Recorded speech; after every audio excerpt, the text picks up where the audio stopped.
Good morning, class 10th. Today topic is types of respiration.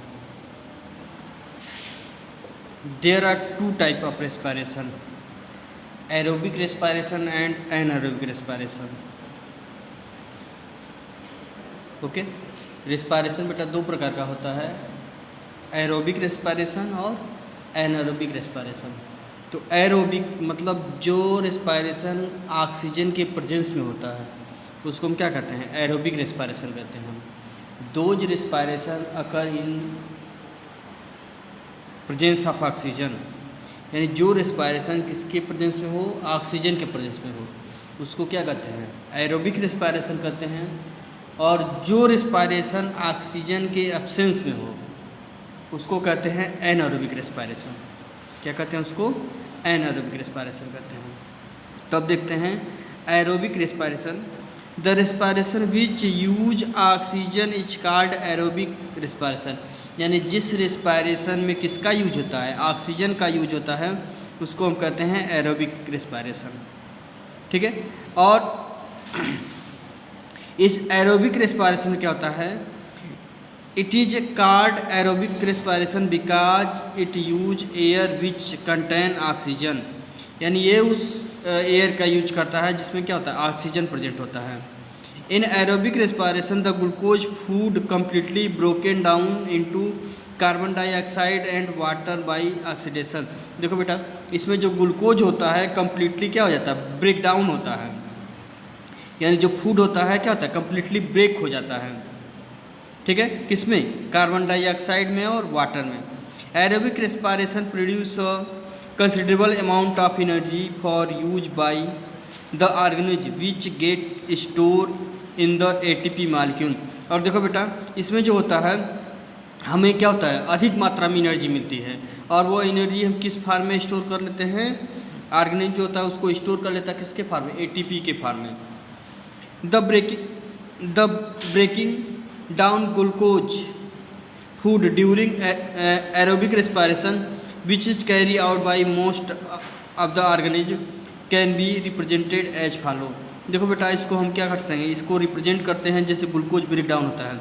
जैसे देखो glucose क्या है, एक मालिक्यूल ग्लूकोज है, और क्या होगा, ये ग्लाइकोलिसिस होगा। कहाँ ग्लाइकोलिसिस होता है, साइटोप्लाज्म में। और ये ग्लूकोज ब्रेक होता है किसमें, पायरुवेट में या पायरुविक एसिड में। एक ग्लूकोज मालिक्यूल किसमें टूटता है, दो पायरुविक एसिड में। फिर इसका क्या होता है, ऑक्सीजन के प्रेजेंस में क्रेब साइकिल होता है, कहाँ पर, माइटोकॉन्ड्रिया में। और ये पायरुवेट यानी पायरुविक एसिड फिर टूटता है किसमें, कार्बन डाइऑक्साइड, वाटर और 38 एटीपी। यानी ये एनर्जी कहाँ हमें मिलती है, माइटोकॉन्ड्रिया में। ठीक है, यानी एरोबिक रेस्पिरेशन में जो फूड होता है वो क्या होता है, पहले भी हम पढ़े हैं कि फूड जो होता है कम्प्लीटली ब्रेक डाउन हो जाता है किसमें, कार्बन डाइऑक्साइड, वाटर में, और क्या होती है, एनर्जी रिलीज होती है। तो एरोबिक रेस्पिरेशन में देखो बेटा कितना एनर्जी रिलीज हुई, 38 एटीपी। कितना हुआ, 38 एटीपी एनर्जी रिलीज हुई। ठीक है, अब देखते हैं एनाएरोबिक रेस्पिरेशन।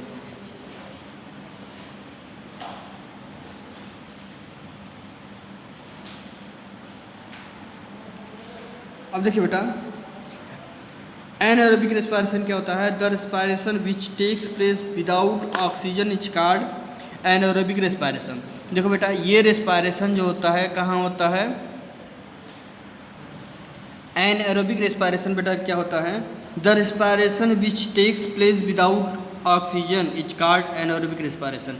यानी जो रेस्पिरेशन बिना ऑक्सीजन के प्रेजेंस में, यानी बिना ऑक्सीजन नहीं होता है उसमें होता है, तो उसको हम क्या कहते हैं, एनाएरोबिक रेस्पिरेशन। जो रेस्पिरेशन ऑक्सीजन के एब्सेंस में होता है उसको कहते हैं एनाएरोबिक रेस्पिरेशन।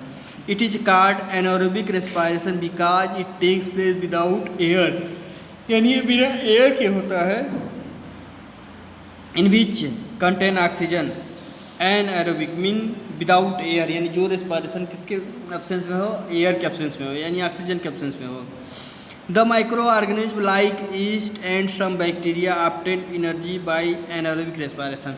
देखो बेटा, जो माइक्रो ऑर्गेनिज्म होते हैं जैसे कि ईस्ट हो गया, बैक्टीरिया हो गया, वो एनर्जी कैसे ऑब्टेन करते हैं? एनारोबिक रेस्पिरेशन, यानी उनको ऑक्सीजन ना मिले तभी वो क्या करते हैं? रेस्पिरेशन करते हैं, विच इज कॉल्ड फर्मेंटेशन, और उसको हम क्या कहते हैं? फर्मेंटेशन कहते हैं।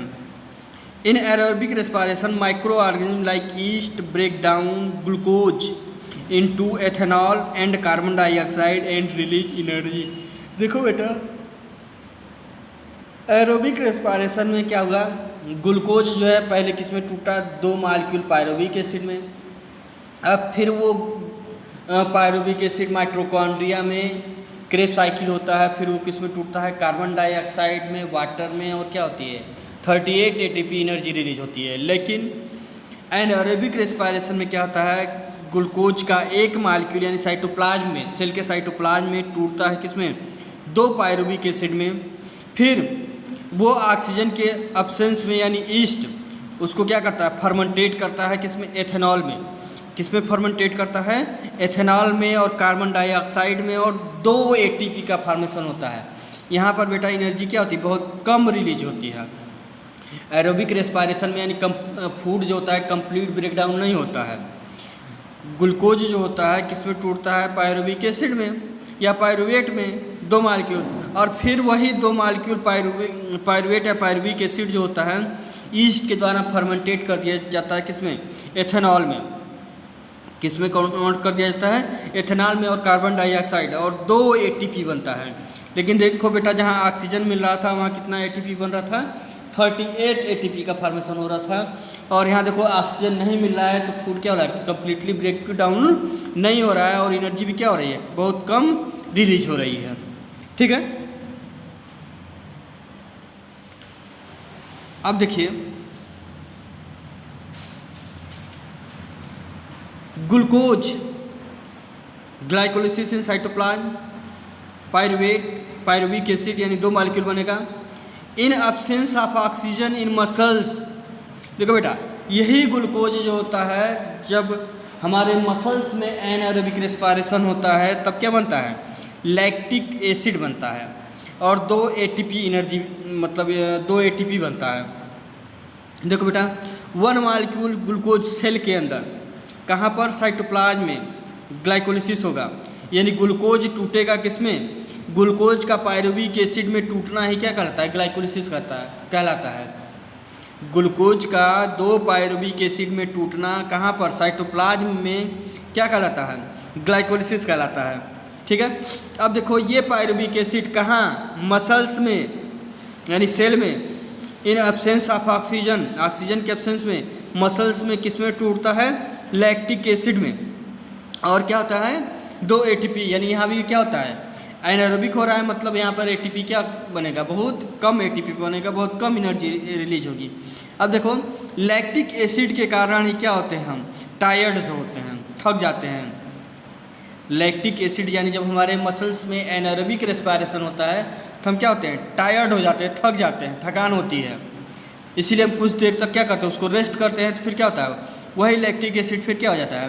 ब्रेक डाउन हो जाता है, और क्या होती है? हमारी थकान दूर हो जाती है, हम थकते नहीं हैं। ठीक है,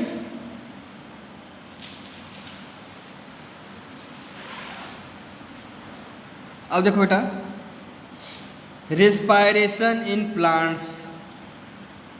अभी तक हम पढ़े हैं रेस्पिरेशन इन एनिमल, अब पढ़ेंगे हम क्या? Respiration in plant. Like animal plant also need energy, जैसे कि एनिमल को एनर्जी की आवश्यकता होती है वैसे भी प्लांट को क्या होती है? एनर्जी की आवश्यकता होती है।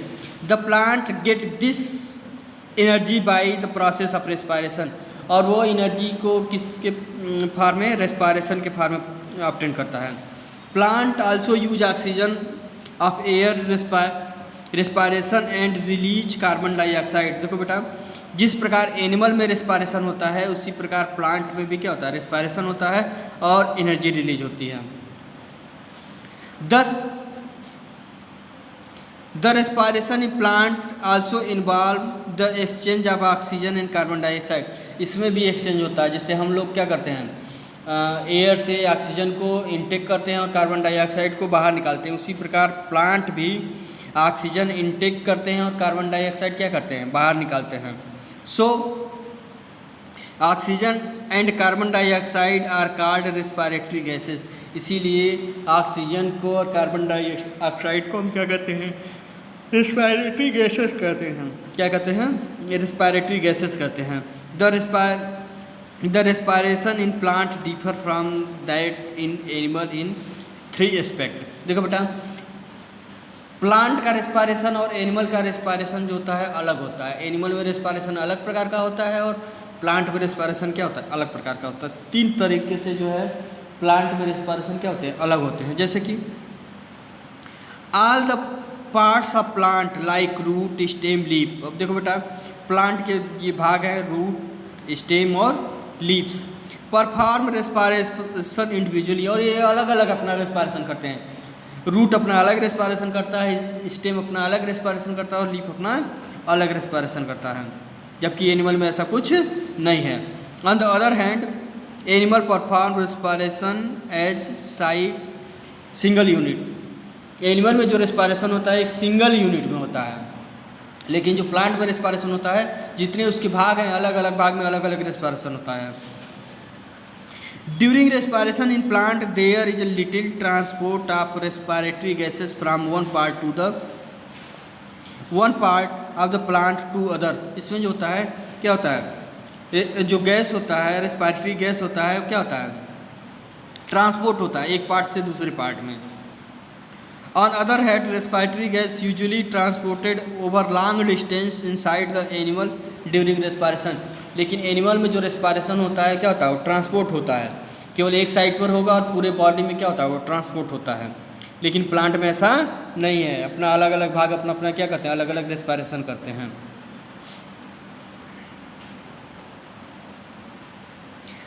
The respiration in plant occur at slow rate. Plant में जो रेस्पिरेशन होता है क्या होता है? स्लो रेट में होता है।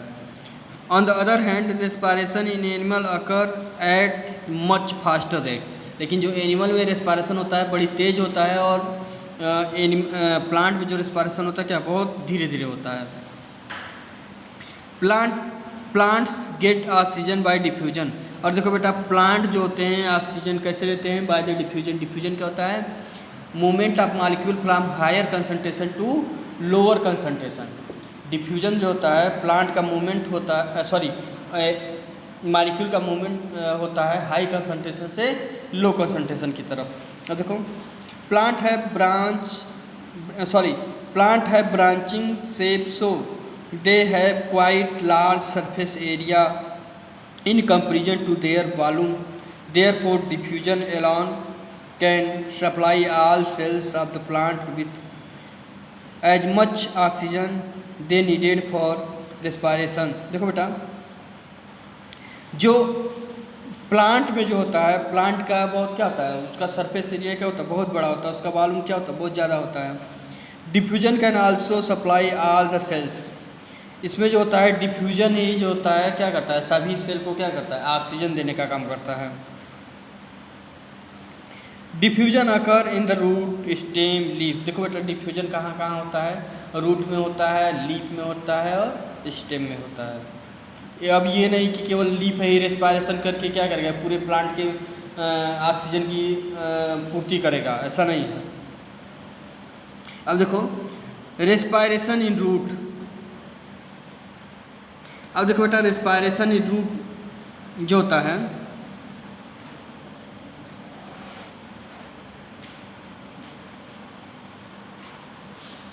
देखो बेटा, respiration in root, air is present in between the soil particle. देखो बेटा, ये जो होता है ये रूट है और रूट में ये मतलब ये रूट है सब, ठीक है। और ये क्या है?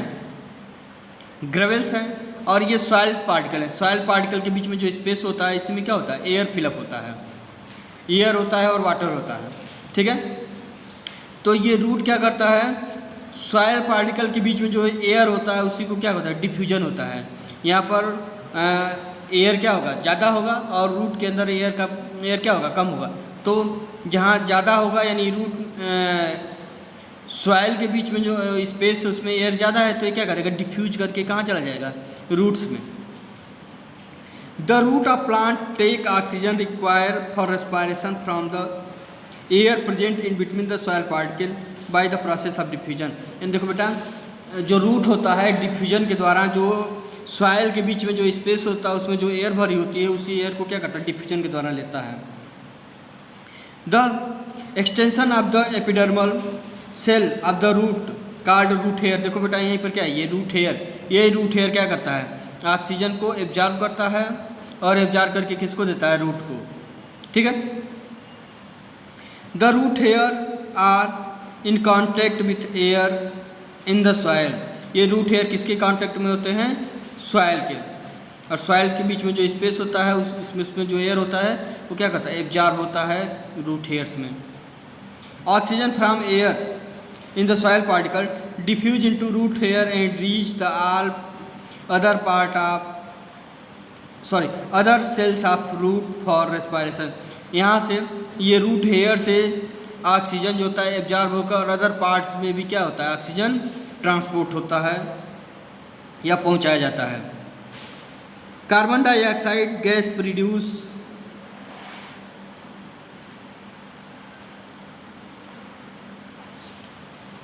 Carbon dioxide gas produced in the cell of the root during respiration move out through the same root hair by the process of diffusion। देखो बेटा, अब इसके जब रेस्पायरेशन होगा तो जो यहाँ पर कार्बन डाइऑक्साइड है, रूट में जो कार्बन डाइऑक्साइड है वो क्या होगा, ये डिफ्यूज होकर फिर कहाँ चला जाएगा, जो सॉइल पार्टिकल के बीच में स्पेस है, फिर यहाँ से क्या हो जाएगा, ये बाहर निकल जाएगा। ठीक है। Thus the respiration in root occur by the diffusion of respiratory gases oxygen and carbon dioxide। देखो बेटा, इस प्रकार जो होता है respiration in root occur by the diffusion, oxygen का और कार्बन डाइऑक्साइड का respiration होता है रूट में, कैसे, by the diffusion through the root hairs। किसके द्वारा, रूट हेयर के द्वारा। It has been found that land plant die if their root remain waterlogged for the considerable time।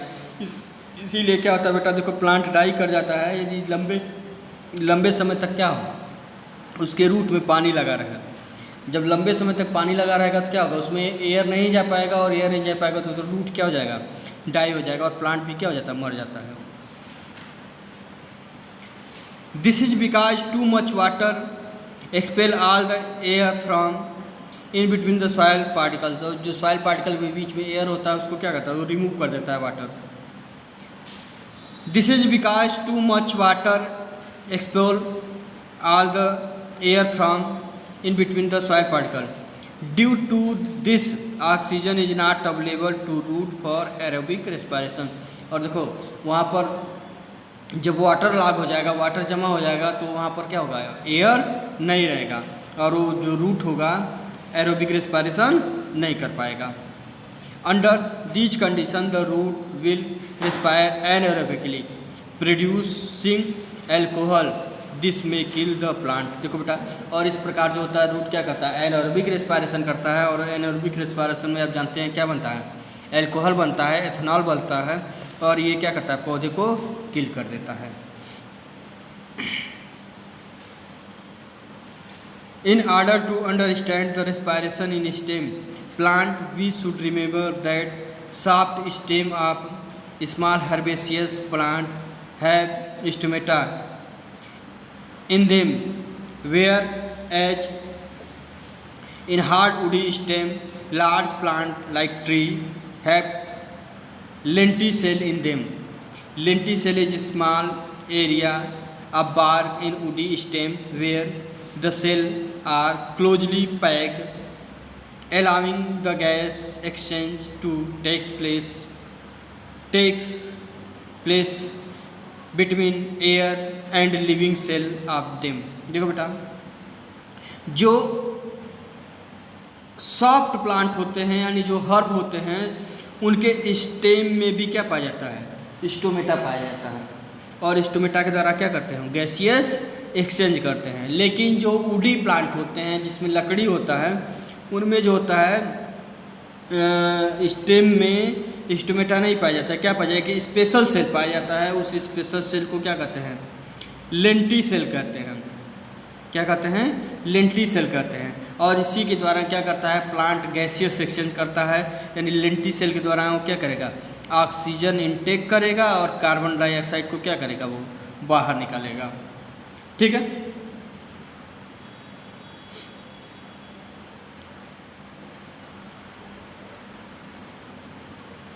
The hard and woody stem a big plant or tree do not have stomata। देखो बेटा, लेकिन इसमें जो woody plant होते हैं उसमें stomata नहीं होता है। उसमें क्या होता है, उसके बार्क में यानी उसके छाल में woody stem the bark outer covering of the stem had lenticel for gaseous exchange. और ये क्या होता है, लेंटिसेल होता है बार्क में, और ये क्या करता है, गैसियस एक्सचेंज करता है। ठीक है। अब देखिए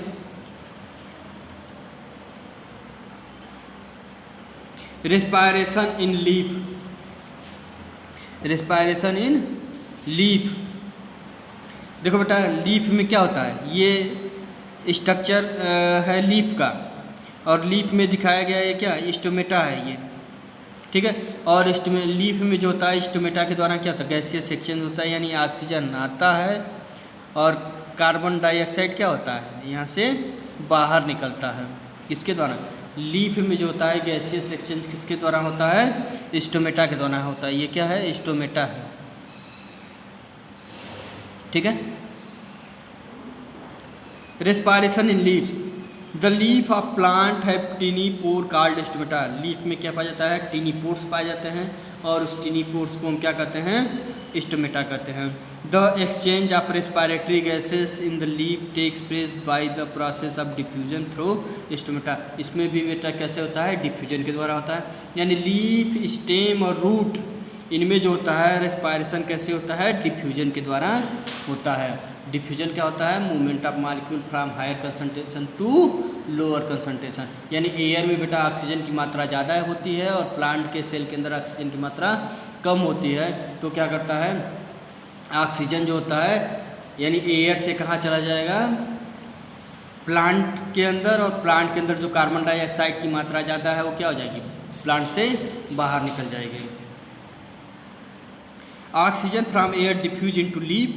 देखो बेटा, ऑक्सीजन जो होता है एयर से कहाँ चला जाता है, लीफ में through stomata and reach all the cell where as it is use in respiration. और इसका यूज कहाँ होता है, रेस्पायरेशन में। The carbon dioxide produce during respiration diffuse out from leaf through air same stomata. और उसी stomata के द्वारा क्या होता है, ये जो कार्बन डाइऑक्साइड है सेल के अंदर, ये कार्बन डाइऑक्साइड क्या होता है, स्टोमेटा के द्वारा क्या होता है, बाहर निकल जाता है। ये कार्बन डाइऑक्साइड बाहर निकल जाता है। ठीक है। अब देखो बेटा, respiration in the leaf occur during the day time as well as night time. देखो बेटा, रेस्पायरेशन जो होता है दिन के समय भी होता है और रात, यानी रेस्पायरेशन हम क्या करते हैं 24 आवर 24 घंटे करते हैं, चाहे वो प्लांट हुआ चाहे एनिमल हुआ। On the other hand photosynthesis occur only day time. देखो बेटा, रेस्पायरेशन जो होता है ये 24 आवर होता है, लेकिन रेस्पायरेशन जो होता है लेकिन फोटोसिंथेसिस कब होता है, केवल डे टाइम में होता है। No photosynthesis occur at the night, night में कोई फोटोसिंथेसिस नहीं होता है। Due to this the net gaseous exchange in the leaf of the plant as follow. During day time when photosynthesis occur oxygen is produce. देखो बेटा, जब दिन का समय होता है तो दिन के समय जब फोटोसिंथेसिस होता है तो आप जानते हैं क्या होता है, ग्लूकोज बनता है और ऑक्सीजन बनता है। ठीक है। The leaf use some of this oxygen for respiration and rest oxygen diffuse out. जो भी दिन के समय में ऑक्सीजन की जितनी आवश्यकता होती है वो ऑक्सीजन क्या कर लेता है, उसका यूज कर लेता है, बाकी के ऑक्सीजन को क्या कर देता है, वो डिफ्यूज कर देता है एयर में। लेकिन again during day time carbon dioxide